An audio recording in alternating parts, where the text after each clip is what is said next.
welcome back here to my page, Nurse JT. If you're seeing my face for the first time, I am Justina. I'm a registered nurse. I studied in the Philippines.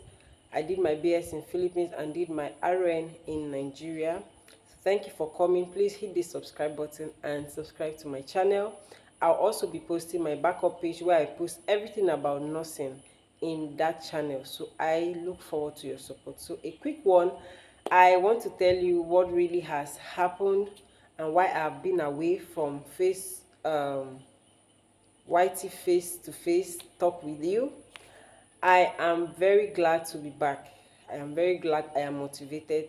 Thanks to so many persons like TY Vlogs. She has been a mother, she has been a friend, she has been very supportive and motivating to me. I love her journey on this YT street, and she has been following me up most times on WhatsApp, on Facebook. I am so grateful, ma'am, for your love. So this is just an appreciation post for those that have stayed here with me, that stick to my channel and kept their subscription active for almost 4 years.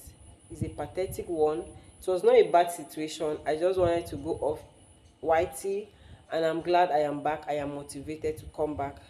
So the ups and downs of life cannot hold me back from telling people lots about myself, lots about my journey, and lots about so many things that happen around me. Thank you so much all for your support. This video is just to appreciate everyone. I'm going to be posting videos about my coming back to Nigeria, how everything happened. If I can't lay hands on a clip or a video, I'm going to post pictures to